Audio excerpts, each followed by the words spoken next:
우리 다 같이 하나님의 말씀 찾아 읽겠습니다. 하나님께서 우리에게 주시는 말씀은 사무엘하 7장 4절에서 17절까지의 말씀입니다. 사무엘하 7장 4절에서 17절까지의 말씀입니다. 제가 한 절이고 여러분들이 한 절이고 교독하겠습니다.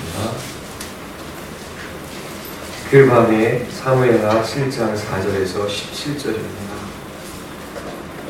그 밤에 여호와의 말씀이 나단에게 임하여 이르시되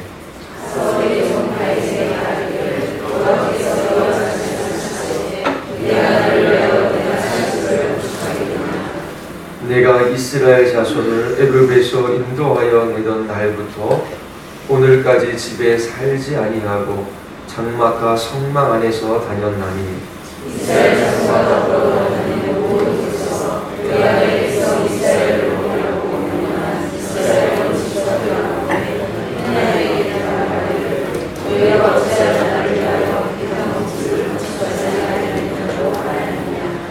그러므로 이제 내 종 다윗에게 이같이 말하라. 만군의 여호와께서 이와 같이 말씀하시기를 내가 너를 목장 곧 양을 따르는 데에서 데려다가 내 백성 이스라엘의 주권자로 삼고 내가 하는 모든 곳에서 내가 너와 함께 있어 내 모든 것을 내 앞에서 말할 수 있으리. 땅에서 위대한 자들의 이같이 내 이름을 위하여 만들어주리라. 내가 또 내 백성 이스라엘을 위하여 한 곳을 정하여 그를 심고 그를 거주하게 하고 다시 옮기지 못하게 하며 악한 종류로 전과 같이 그들을 해하지 못하게 하여 전에 내가 사사에게 명하여 내 백성 이스라엘을 다스리던 때와 같지 않게 하고 너를 모든 곳에서 편시게 하리라. 여호와가 너에게 이르노니 여호와가 너를 가르치시고 내 수완이 차서 내 조상들과 함께 누울 때에 내가 내 몸에서 날 내 씨를 내 뒤에 세워 그의 나라를 견고하게 하리라. 내 이름을 가져 집을 건축할 것이요 나는 그의 나라 왕위를 영원히 견고하게 하리라.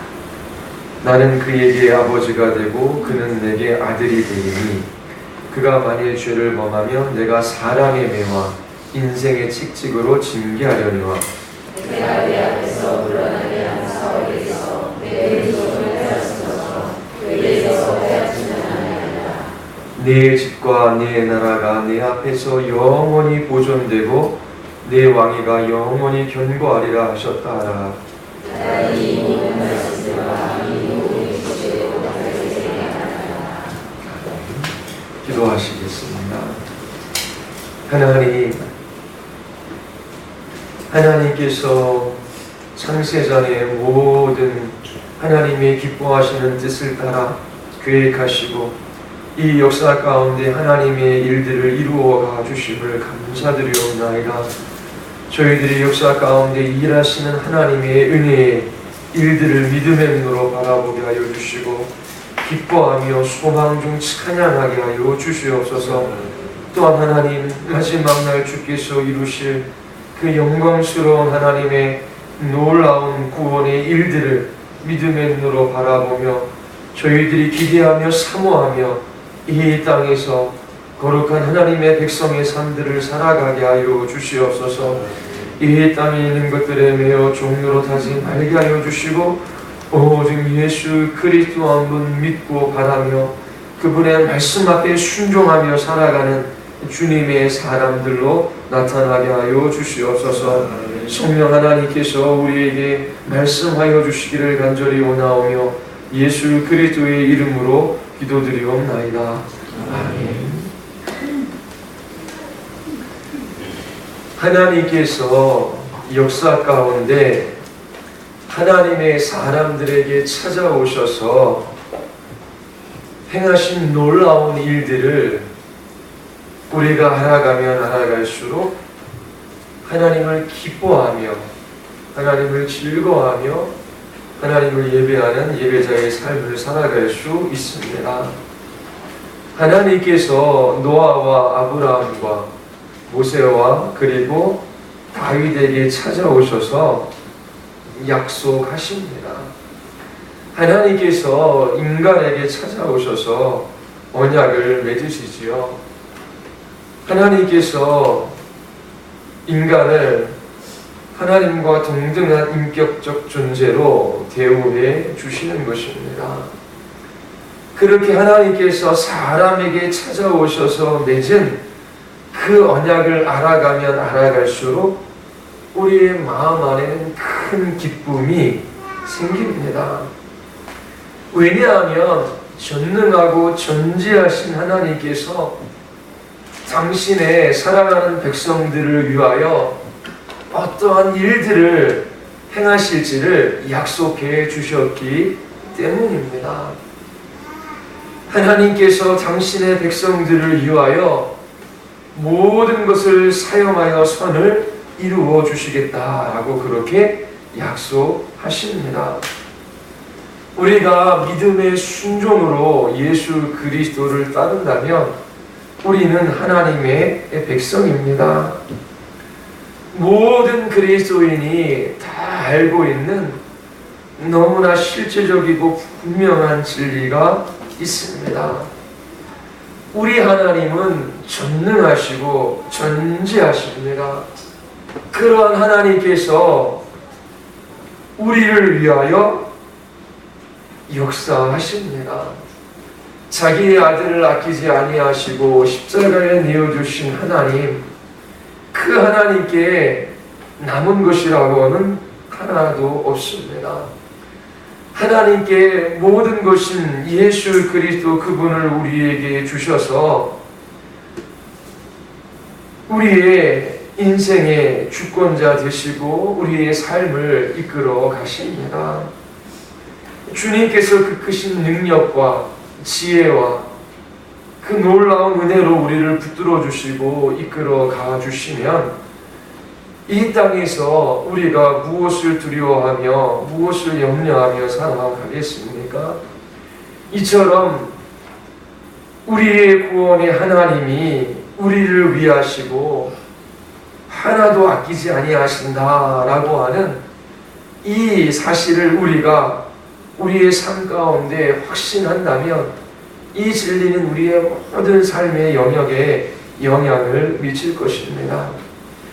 여러분이 비록 죄인일지라도 하나님께서 그 크신 능력으로 여러분들에게 자비를 베푸신다라고 하는 확신을 가지고 계십니까?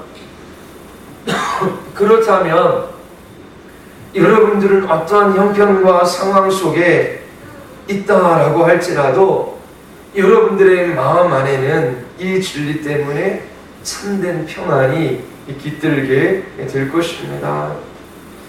하나님의 언약은 하나님께서 하나님 자신을 나타내시는 그런 하나님의 일하심입니다. 하나님께서 언약을 맺으실 때에 하나님 자신이 어떠한 일들을 하시겠다라고 스스로 하나님께서 다짐하시고 언약 대상자들에게 하나님께서 하실 일들을 약속하십니다. 나타내어 보여주시는 것이지요. 그리고 하나님께서 그 일을 꼭 하시겠다라고 그렇게 보증해 주십니다. 언약의 증거물이 항상 있지요. 대부분 모든 경우에 있어서 하나님께서 먼저 언약 대상자들에게 찾아오십니다. 그리고 하나님께서 하고자 하시는 일이 무엇인지 그들에게 알려주시지요. 하나님께서 말씀하십니다. 내가 나를 사랑한다면 나를 신뢰함으로 내 말을 지키면 온 마음과 정성을 다해 내가 너를 위할 것이다. 이것이 바로 내가 너를 위하는 방식이란다 라고 하며 하나님께서 어떻게 그 언약 대상자들에게 행하실지를 하나님께서 알려주십니다. 오늘 다윗의 언약을 살펴보려고 했는데 주일 예배 때 이 말씀을 전하겠습니다. 이 시간에는 다시 한번 하나님께서 이 수련의 기간 동안 여러분들에게 주신 말씀을 다시 한번 상기하기를 원합니다. 하나님께서 어떻게 역사 가운데 찾아오셔서 죄 많고 흠 있는 사람들과 언약을 맺으시고 어떻게 하나님께서 놀라운 일들을 이루어 가시는지 그 하나님의 은혜의 역사를 믿음의 눈으로 바라보시기를 바랍니다. 여러분들이 생각하면 생각할수록 곰곰이 이 진리들을 되씹으면 되씹을수록 하나님을 향한 참된 감사와 찬양이 넘칠 것입니다. 모든 상황 속에서 하나님이 주시는 은혜로 말미암아 참된 평강을 경험할 것이고 하나님을 기뻐하는 예배자의 삶을 살아갈 수 있게 될 것입니다. 첫 시간에 여러분들에게 하나님께서 노아와 맺으신 조건 없는 언약에 관해서 살펴보았습니다. 노아의 홍수를 통해서 배울 수 있는 세 가지 교훈을 여러분들에게 말씀드렸습니다. 기억하십니까? 있는 것은 우리의 은사이고 하나님께서는 계속해서 말씀해 주시지요. 기억해야 합니다. 우리의 머릿속에 남아있지 않는 지식은 별 쓸모가 없어요. 그래서 성경 구절도 계속 암송해야 되고 또 하나님께서 우리에게 말씀하시는 것이 무엇인지를 되씹어보는 일들이 필요합니다. 그것이 이제 묵상하는 것이지요. 첫 번째 메시지가 있습니다. 그 메시지가 무엇이었지요? 사람의 죄악이 세상에 가득 차고 마음에 생각하는 모든 계획이 언제나 악한 것 뿐이었지요. 모든 사람은 죄인이다 라고 하는 교리를 저희가 먼저 배웠습니다. 노아 홍수 이전이나 이후나 인간의 악한 마음의 상태는 전혀 나아지지 않았습니다. 홍수 이후에 여호와께서 말씀하시지요. 하나님께서는 홍수 이후에도 마음의 생각이 악함을 아셨습니다. 노아와 그의 후손들은 죄 없는 사람들이 아니지요. 하나님께서 홍수 이후 노아의 타락 사건을 통해서도 우리에게 보여주셨습니다. 최초의 사람 아담이 모든 후손들을 죄로 이끌었듯이 홍수 이후 첫 사람인 노아는 그의 자녀를 죄로 이끄는 장면을 살펴보았습니다. 홍수 이전이나 이후나 모든 사람은 죄인이고 부패한 본성을 가지고 살아갑니다. 노아 자신도 은혜로 구원받은 사람이지요. 노아 자신도 은혜가 필요한 악한 죄인임을 알았습니다.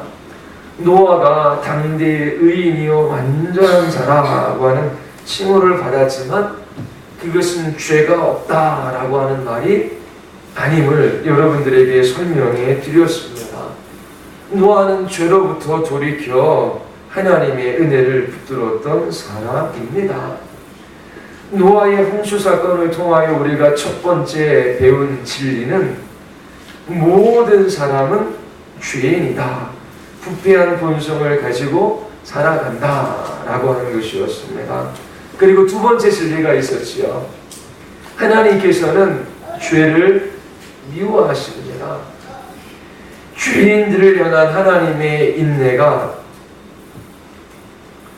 다했습니다. 하나님께서는 회개하지 않는 죄인을 반드시 심판하십니다. 두 번째 메시지였습니다. 그리고 세 번째 메시지를 기억하시지요. 그럼에도 불구하고 하나님께서는 인간을 향한 목적을 포기하지 않으십니다. 믿음과 순종을 통하여 하나님의 영광을 나타낼 하나님의 백성들이 이 땅에 충만하기를 바라셨습니다. 그러기 위해서 하나님께서 노아에게 찾아오셔서 약속해 주시는 것이 있었어요. 노아는 아담처럼 에덴 동산에서 살도록 그렇게 그 삶이 허락되지 않았지요.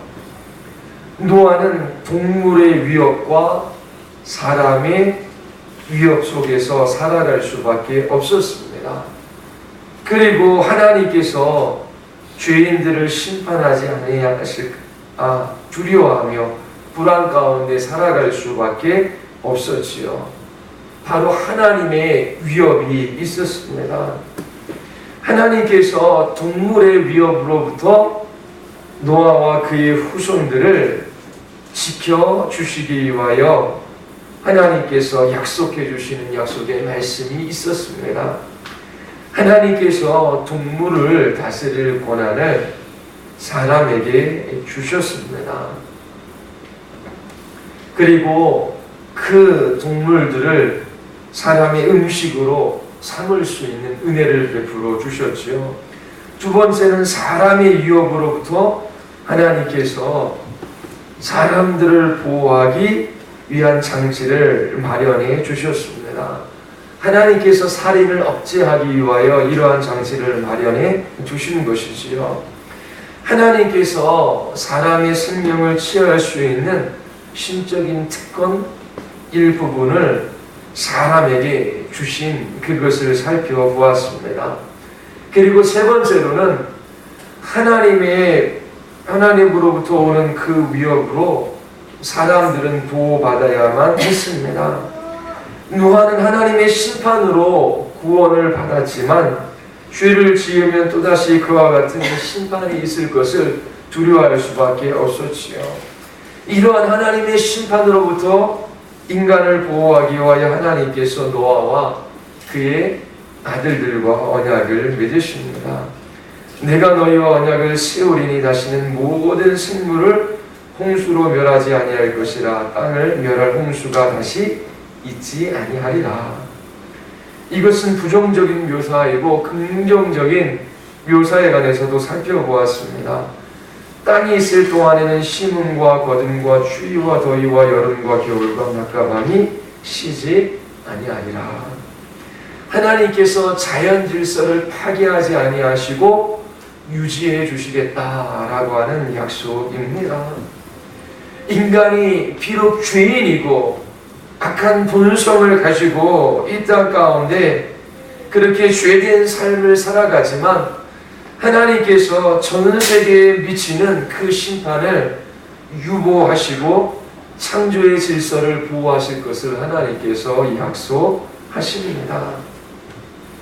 동물의 위협, 사람의 위협, 그리고 하나님의 위협으로부터 하나님께서 보호해 주시겠다라고 그렇게 약속해 주셨습니다. 하나님께서 이처럼 타락하고 부패한 인생에게 찾아오셔서 어떠한 일들을 하실지 하나님께서 약속하신 것이지요. 노아의 언약이 다른 언약과 좀 다른 특징을 가지고 있는 면이 있는데 이 노아 언약은 조건이 없는 언약이다라고 하는 것입니다. 9장 12절에 보면 하나님이 이르시되 내가 나와 너희와 및 너희와 함께하는 모든 생물 사이에 대대로 영원히 세우는 언약의 증거는 이것입니다. 하나님께서 노아와 노아의 후손들에게만이 아니라 모든 생물 사이에 대대로 영원히 세우는 언약의 증거로 무지개를 징표로 허락하십니다. 하나님께서 이 언약을 사람뿐만 아니라 생물, 동물들에게도 그렇게 허락해 주신다라고 하는 말씀입니다. 개구리에게 하나님께서 믿음을 요구하십니까? 아니지요. 그래서 노아 언약의 특징은 조건이 없는 언약입니다. 하나님께서 부패한 인생들에게 하나님을 알고 하나님을 사랑하고 그리고 하나님을 섬길 수 있는 그런 구원의 기회를 하나님께서 주시는 것이지요. 노아의 언약을 제외한 모든 언약에서는 하나님은 하나님 자신이 하시는 일을 나타내어 보여주시고 그리고 언약 대상자들에게 조건을 붙이십니다. 그 조건은 이것입니다. 나를 신뢰하고 나의 말에 순종하는 사람들을 위하여 내가 이 약속을 이룰 것이다 라고 그렇게 하나님께서 조건을 붙이십니다. 아브라함 언약에도 약속과 조건 이 두 가지가 함께 갑니다. 아브라함의 언약을 통해서 여러분들에게 세 가지 메시지를 전했습니다. 첫 번째 메시지 기억하십니까? 예수 그리스도 한 분 소망하며 믿음의 순종으로 예수님을 따르고자 하는 바로 우리들이 아브라함의 후손이고 약속을 유업으로 받는 사람임을 여러분들에게 설명해 드렸습니다. 아브라함의 후손이 되는 길은 하나님의 약속을 신뢰하는 것입니다. 믿는 것이지요. 갈라디아서 3장 29절에 너희가 그리스도의 것이면 곧 아브라함의 자손이요 약속대로 유업을 이을 자니라. 그리고 갈라디아서 4장에 상속자가 되는 그것이 은혜에 속하기 위하여 믿음으로 되나니 그렇게 기록하고 있습니다. 우리가 하나님을 위해서 무엇을 하는 것으로 아브라함의 유업을 받는 것이 아니지요.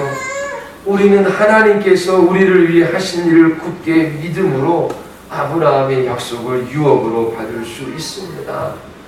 그런데 여기에서 믿는 것이 조건인데 이 믿음은 순종과 함께 갑니다. 그래서 첫 번째 여러분들에게 그리스도 안에서 소망하며 믿음의 순종으로 예수 그리스도를 따르는 그 사람들이 아브라함의 후손이요 아브라함의 약속을 유업으로 받을 사람이다 라고 하는 것을 여러분들에게 말씀드렸습니다. 참 믿음의 증거는 순종으로 나타나기 때문입니다.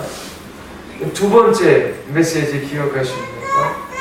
아브라함의 후손으로 그에게 약속하셨던 그 약속을 우리가 유업으로 받는데 그 약속은 너무나 크고 위대하다라고 하는 것입니다.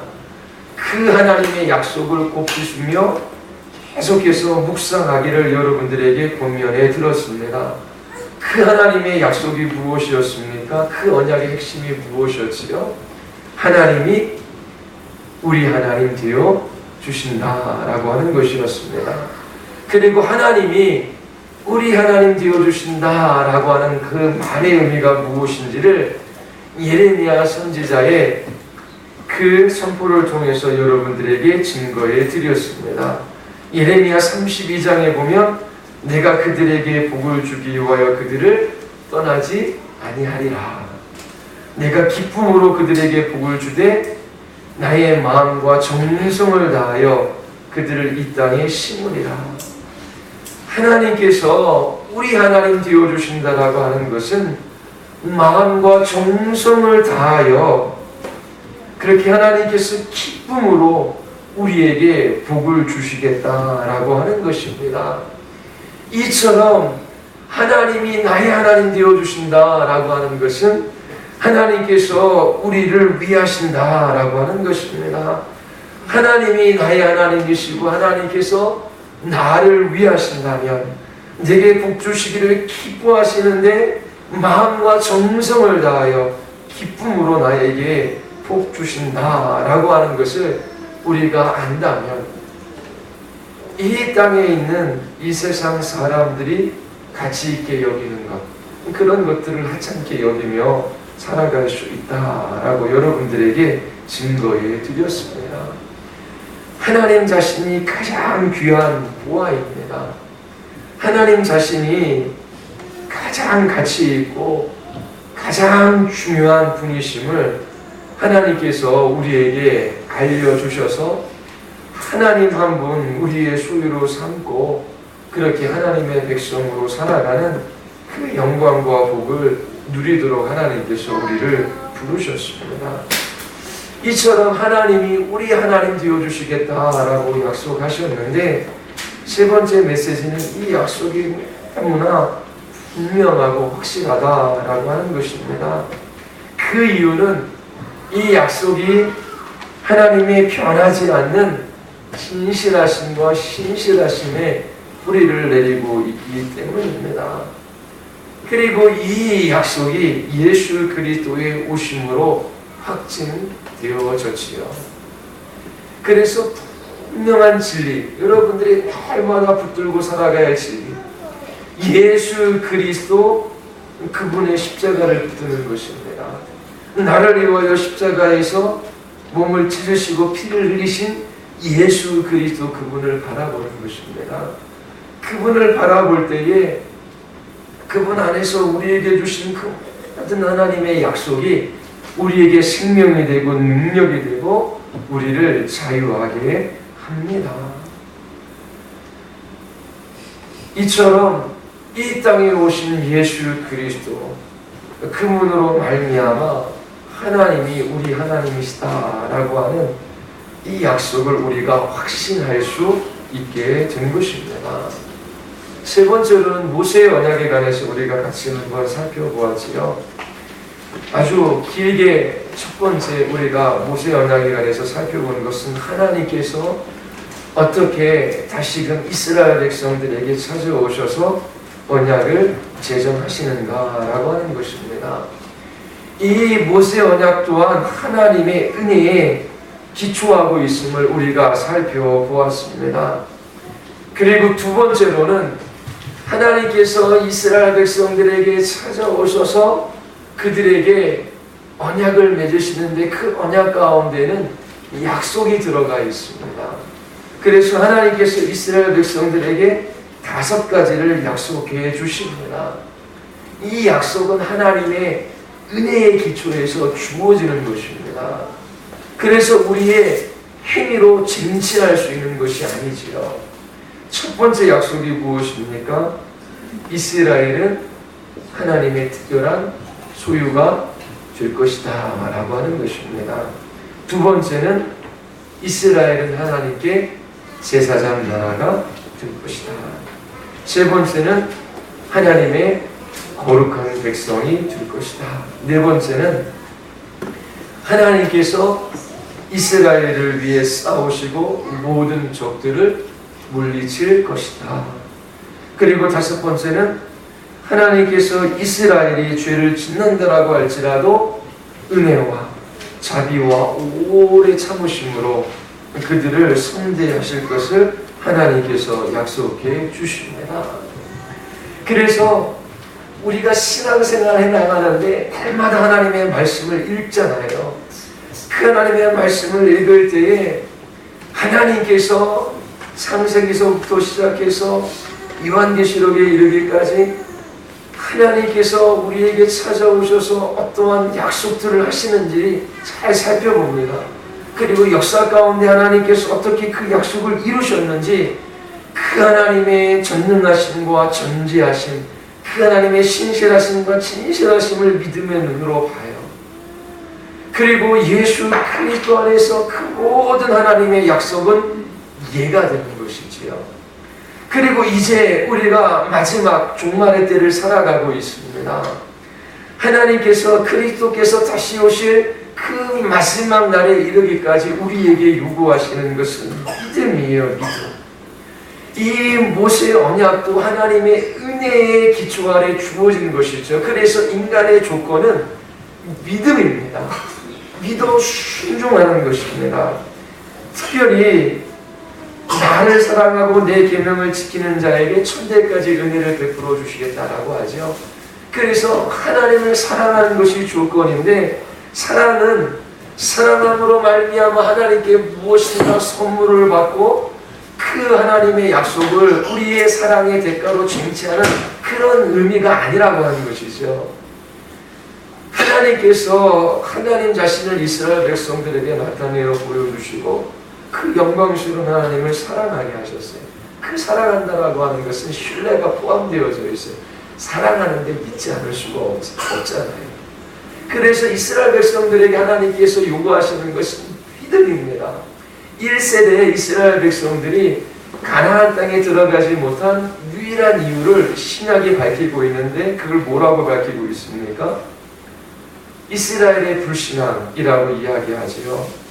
히브리서 3장에 보면 그들이 믿지 아니함으로 능히 들어가지 못한 것이다. 그러니까 다른 것을 이야기하지 않아요. 신약 기자가 이 이스라엘 백성들의 실패의 근본적인 원인이 뭐냐면 불신앙이라고 하는 것이죠. 하나님을 사랑하지 않은 거예요. 하나님을 신뢰하지 않은 것입니다. 신뢰하지 않으니까 하나님의 말씀에 순종하지 않은 것이지요. 하나님께서 이스라엘 백성들에게 400년이라고 하는 시간이 지나가서 다시 찾아와 그들과 언약을 맺으시는데 그 언약 또한 하나님의 은혜에 기초한 것이고 그 은혜를 근거로 해서 하나님께서 5가지 약속을 주셨습니다. 그리고 하나님께서 조건을 거시지요. 하나님을 사랑하고 그 계명을 지키는 자라야 이 은혜를 받을 수 있다라고 말씀하십니다. 그 조건은 하나님 사랑하고 어떻게 계명을 지키는 순종입니다. 지금 우리에게도 동일합니다. 하나님께서 우리에게 요구하시는 것이 무엇이에요? 하나님을 사랑하는 것, 하나님을 진심으로 의지하는 것입니다. 그 믿음과 순종은 함께하는 것이죠. 그래서 주님 다시 오실 날까지 우리에게 주어진 싸움은 하나님을 신앙하는 싸움이에요. 그 하나님을 신앙하기 위해서 어떻게 해요? 구약을 살펴보며 하나님께서 어떻게 죄인들에게 찾아오셔서 어떠한 놀라운 일들을 행하시는지를 날마다 보는 것이죠. 노아 언약을 살펴보는 것도 이처럼 죄인들이에요. 하나님께서 죄인들을 심판하셔요. 그럼에도 불구하고 하나님께서 그 인간의 생명을 보존하셔요. 자연 질서와 창조 질서를 보존하시겠다라고 약속하시잖아요.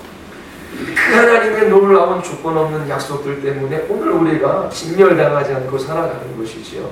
아브라함에게 하나님께서 또한 찾아오셔서 약속하시지요. 내가 너와 너의 후손들이 하나님 되어줄 것이다. 그러면서 하나님께서 그 약속을 주시고 아브라함에게 요구하신 것도 믿음이었어요. 믿음의 순종이었었죠.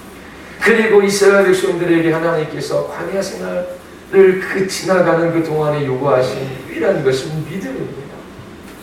하나님과 그분의 약속의 말씀을 믿는 것이지요. 하나님께서 피의 증거로 그렇게 그 피를 그 증거 삼아 하나님께서 약속을 주시는 거예요. 이제 다윗의 그 언약에 놀라운 은혜가 있어요. 그거는 이제 주일날 살펴볼 텐데요. 이 그리스도의 신앙의 핵심 한 가지, 여러분들이 날마다 잊지 말고 살아가야 할 것, 하나님께서 우리에게 요구하시는 것이 무엇이라고요? 믿음의 순종입니다.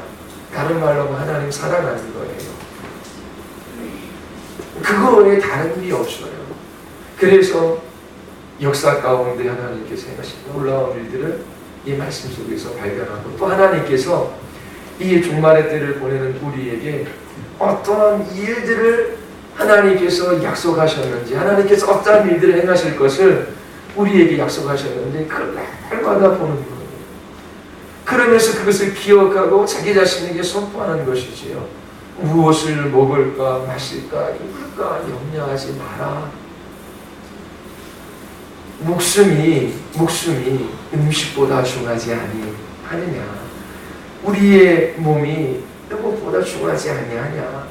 하나님께서 목숨을 주셨으면 그 목숨에 필요한 음식 준다.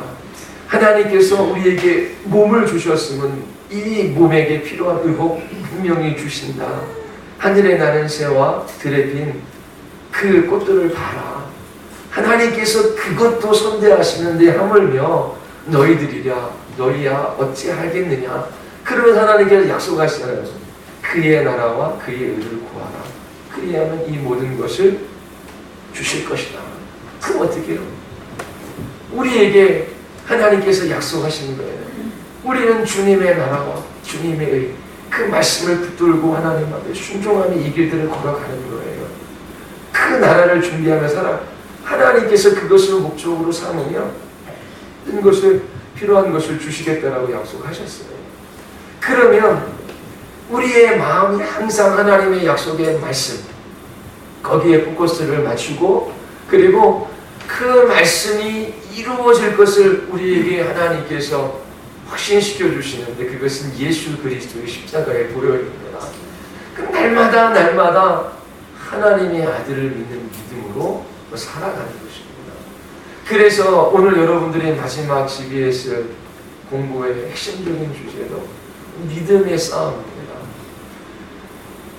사도 바울이 자기 자신의 영적인 자녀인 디모데에게 마지막 유언조로 나는 믿음의 선한 싸움을 싸우고 달려갈 길을 달려갔다.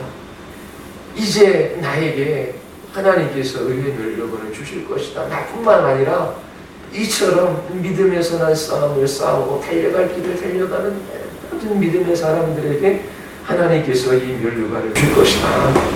대적자가 있고 그리고 그 달려갈 길은 인내가 필요한 일들이지만 너희들이 약속의 말씀을 붙들고 하나님의 아들을 믿는 믿음으로 날마다 이 선한 싸움을 싸우면 이 세상을 이길 수 있고 또 그 면류관을 받을 수 있을 것이다. 그렇게 자기 자신의 모든 살았던 삶의 결론으로 그렇게 디모데에게 유언조로 이야기하고 있는 것이죠. 얼마나 놀랍고 위대한 말씀입니까? 어떻게 살아가야 할지 우리에게 말씀해 주셨어요. 그리고 우리의 모든 필요를 공급해 주시겠다라고 약속해 주셨어요. 이제 여러분들에게 주어진 의무는 하나님의 아들을 믿는 믿음으로 살아갑니다. 예수 그리스도 안에서 모든 하나님의 약속이 이해가 됩니다. 과거에 하나님께서 약속하셨던 그 모든 노아와 그리고 아브라함과 모세와 다윗과의 그 모든 약속이 예수 그리스도 안에서 이해가 됨을 우리가 보고 그 하나님의 놀라운 이 은혜의 일들을 기뻐하며 우리가 찬양합니다. 그리고 이제 예수 그리스도 안에서 하나님께서 우리에게 주어진 그 약속들이 있어요. 그것들을 날마다 발견하고 그것들을 기뻐하고 믿음의 순으로 붙들고 하나님 앞에 순종하며 이 길을 걸어가는 것이 그리스도인의 삶의 모든 것입니다. 이 길 끝에서 우리는 주님을 만나 볼 것입니다. 그것이 너무나 큰 소망이기에 믿는 자들에게 고난이 있지요, 혼란이 있지요, 또 우리 안에 있는 죄로 말미암은 절망과 영광도 있습니다. 그런데 이 모든 것들과 싸워 이길 수 있는 은혜를 우리에게 주시고 말씀을 주시고 또 성령 하나님께서 우리를 이끌어가 주셔서 우리로 하여금 세상을 이기는 삶을 살아가게 하십니다. 제가 여러분들 안에 보기를 원하는 것, 여러분들이 날마다 하나님의 아들을 믿는 믿음으로 살아가는 거예요. 예수 그리스도 한 분에게 붙들림 받는 거죠. 너무나 아름다워요. 그리고 걱정하고 두려워하고 염려할 것이 없어요. 한 가장이 예수 그리스도에게 붙들림 받으어지고 그 붙들린 그것을 쫓아 하나님 앞에 그렇게 믿음의 순종의 삶을 살아가려고 무릎을 꿇고 걸어갑니다. 그 가정은 문제가 없어요. 우리의 아내들이 우리의 어머니들이 하나님께 소망을 두고 주님의 나라를 사모합니다. 그리고 자기 자신의 연약함과 큰 죄 때문에 그 마음에 슬픔이 있지만 내 소망은 남편도 아이도 그리고 이 땅에 있는 것도 아니고 오직 주님이에요. 주님이 나에게 어떠한 일들을 행하셨는지 그 마음속에 확증시켜 주셨어요. 주님께 소망을 두고 그 주님 되어 나를 사모하며 주어진 아내, 엄마 그리고 삶의 자리 속에서 그렇게 약속의 말씀을 들고 실현해요. 얼마나 아름답습니까? 삶이 좀 단순해야 해요. 단순해요. 인생에 많은 일들을 할 수 있지만 그 많은 일들이 다 필요한 일들은 아니에요. 이렇게 약속의 말씀을 붙들고 믿음으로 하나님 앞에 그렇게 살아가는 그 삶들을 살아가는 그 아내들은 얼마나 아름답습니까? 또 우리의 자녀들이 하나님께만 소망을 둡니다. 그리고 예수 그리스도를 붙들어요. 그리고 그분 안에 하나님께서 허락하신 그 약속의 말씀으로 인해 기뻐하며 그들이 살아갑니다. 삶의 양태는 다양합니다. 다양해요. 우리 지금 화요일날도 모여서 지금 같이 공부하고 있지 않습니까? 그래서 우리 좀 시간 되시는 분들은 다 나오셔도 괜찮아요. 특별히 잠옷들만을 위한 시간이 아니라요. 거기에서도 결혼을 한 사람은 이 결혼 자체가 목적이 아니라 이 결혼이 모형임을 배웠습니다. 이 결혼이 실체가 아니에요. 여러분들이 지금 꾸리는 이 가정이 전부가 아니에요. 이 결혼은 참된 실체를 드러내게 하시기 위하여 잠시 이 땅에서만 하나님께서 주신 것이지요. 그러면 이 결혼이라고 하는 것이 그 실체를 드러날 때 척함으로 존귀하고 아름답고 가치가 있는 것이죠. 그 결혼이 드러내는 가치가 뭐예요? 교회와 그리스도와의 연합입니다.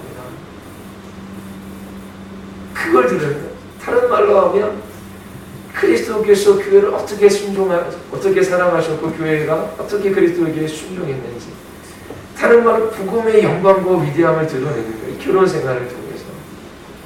그리고 독신에 관해서도 배웠어요. 다 결혼하신 분들에게. 근데 진리를 알면 홀로 사는 그날에 결혼하지 못한 것 때문에 힘들어하고 어려워하고 아파하는 거 아니에요. 그리고 결혼한 사람들은 결혼하지 않은 사람들을 바라보며 결혼해야지, 그래도 기회는 있어, 아직 늦지 않았어, 그렇게 위로할 필요가 없어요. 왜냐하면 성경에 보면 결혼한 사람들에게 주시는 그 은혜와 복, 그 이상의 것들을 하나님께서 홀로 살아가는 사람들에게 주신다라고 약속해 주셨어요. 그래서 결혼하면 제한이 따라요. 부부관계를 통해서, 이 결혼 생활을 통해서 나타낼 수 있는 그 참된 실체, 그 은혜가 있지만 홀로 하나님 앞에 살아가면서 주신 물질과 시간과 그 모든 에너지를 통하여 하나님께서 육적인 자손을 허락해 주시는 하지만 그로 인하여 영적인 자손을 낳게 하시고, 그리고 하나님의 나라와 그 영광을 위하여 살아갈 수 있는 많은 기회를 홀로 독신으로 살아가는 사람들에게 주신 거예요. 그래서 결혼한 사람보다 더 큰 은혜와 복을 누리며 살아갈 수 있는 기회가 주어졌음을 배웠어요. 그러면 결혼을 했든지 안 했든지 그것 자체가 실체가 아니라고 하는 거예요. 결혼은 해도 후회, 안 해도 후회, 그래도 해보고 후회하는 게 낫다, 그러면서 그 결혼 생활이 뭔지 그런 게 아니라는 거예요. 분명히 목적이 있어요. 모형으로 주어진 거예요. 홀로 사는 것 때문에 힘들어하고 어려워할 필요 없어요. 하나님께서 결혼하게 하실 수도 있고, 지금 하나님께서 나를 혼자 지내게 하시잖아요. 그렇죠? 그러면 독신의 은사가 있는지 없는지를 살펴야 되죠. 그런데 그 은사가 있는지 없는지 살피느냐고 에너지 낭비하지 말고, 홀로 살게 할 때는, 그렇잖아요. 홀로 살게 할 때는 결혼한 사람들이 내지 않는 자유함이 있어요. 그렇죠? 그러면 그 어떠한 인생으로 하나님께서, 어떠한 인생의 양태로 하나님께서 나를 그렇게 이끌어 가실지는 모르지만, 그 홀로 있는 시간이 얼마나 자유롭게 기도할 수 있고, 그리고 얼마나 그렇게 영혼들을 위하여 봉사하며 섬기며 주님의 나라를 위하여 살아갈 수 있는 그 기회들이 얼마나 많아요. 그러니까 결혼했든지 안 했든지 그리스도 안에서는 본질적인 가치가 아니에요. 그것뿐만 아니라 어떤 직업을 가졌든지, 얼마만한 학력을 가진지, 아프든지 건강하든지, 모든 것들은 실체가 아니에요. 실체가 아니에요. 그 병든 사람은 그 병든 것을 통해서, 사도 바울이 자기 자신의 육체의 가시를 통해서 하나님을 찬양했듯이, 그 모든 것들은 주님의 나라를 위하여 교회 영광을 입어야 살아갈 삶의 기회를 주시는 거예요. 그러면 육체의 고통이 찾아왔을 때 아프지요. 그게 고난이고 난이지요.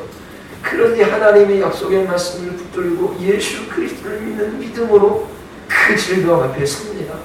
그랬을 때 그 질병까지도 하나님 앞에 감사와 찬양의 제목으로 변화되어지고 그 질병을 통해서 하나님께서 이루시는 그 일들을 보는 거예요. 그리고 이 땅에서만 질병이 있잖아요. 잠시 인내하면 되거든요. 경주하면 돼요. 의의 면류관에 주어져요. 얼마나 큰 자유 속에서 살아가는지를 몰라요. 어떻게요? 약속의 말씀을 붙들고 하나님의 아들을 믿는 사람. 그래서 제가 서두에 얘기한 것처럼 하나님은 전능하시고 진지하신데 그 하나님께서 언약 백성인 우리를 위하여 하나님께서 모든 환경과 상황들을 다 사용하셔서 선을 이루십니다. 그래서 이 하나님의 언약 아래 있는 이 약속들을 발견하고 예수 그리스도를 붙드는 사람들에게는 은혜와 평강이 주어지는 거예요. 어떠한 삶의 형편과 상황 속에서도 흔들리지 아니하는 견고함이 있어요. 그렇게 복되고 아름다운 사람으로 살아가도록 부름받은 거예요. 그런데 예수님을 믿고 나서도 세상 사람들 동일하게 살아갑니다. 세상의 가치를 따라 살아가는 거예요. 얼마나 후회될 인생인지 모르겠어요. 정말 하나님 앞에 섰을 때 너무나 부끄러워요. 근데 그렇게 세상에 있는 것들의 마음을 빼앗기고 우울해하며 그렇게 염려하며 세상에 붙들려서 그렇게 종노릇하며 그렇게 살아가는 교인들도 많이 있습니다. 그런데 하나님께서 앞으로 선포될 말씀 그리고 여러분들에게 주어진 그 말씀을 기억하게 해주시기를 바랍니다. 그래서 정말 여러분들이 끝까지 여러분들의 행위로 하나님의 은혜를 쟁취하는 것이 조건이 아니에요. 말씀을 붙들고 주님 사랑하며 순종하는 것입니다. 그 하나님의 약속이 여러분들의 것이고요. 그 확신을 그리스도 안에서 갖는 것이죠. 끝까지 그렇게 살아가십시오. 그래서 기뻐하지 않을 이유가 없어요. 누누이 예전에서 누누이 얘기했더니 어떻게 보면 싫어해요. 좀 나 좀 알아달라고 그러는 거예요. 들어줘야 되죠. 아프고 힘들고 이러면 들어줘야 돼요. 그리고 진짜 아프고 힘들죠. 우린 연약하니까요. 그런데 그냥 이렇게 자기 자신에 있는 감정을 개설하고 또 누군가 들어줌으로 위로를 받고 거기서 끝나면 그런 게 꼭 필요해요. 잘 들어주고 여러분들이 기다려주고 인내하는 게 꼭 필요해요. 그런데 언제까지 그렇게 삽니까? 그렇죠? 그리스도 안에서 주어진 기쁨과 감사 이걸 통해서 그리스도를 증거하는 증인의 삶을 살아가야 되잖아요. 아프면 아프다라고 말씀하십시오. 힘들면 힘들다라고 얘기하십시오. 그리고 목회자도 힘들면 여러분들이 참아주고 인내해주고 기다려줘야 돼요. 또 저도 기다려주고 참아주고 인내하고 끊임없이 그리스도의 소망을 두는 것이죠. 그렇게 하나님 앞에 무릎을 꿇으면 어떻게 순종해야 될지 말씀해 주셔요. 그러면 약속의 말씀 붙들고 순종하는 한 걸음 내딛는 것입니다. 하나님께서 다 사용하셔요. 우리의 실패까지 사용하셔서 하나님의 일들을 이루어가셔요. 미래에 정해진 목적이 있다 그러잖아요. 거기를 향해 고속도로가 나 있는 게 역사라고 말씀드렸잖아요. 하나님께서 이루어가신 거예요. 그래서 앞으로 여러분들에게 선포되어질 하나님의 은혜의 약속들 기억하고 붙들고 하나님의 아들을 믿는 믿음으로 여러분들의 삶마다 살아가시기를 바랍니다.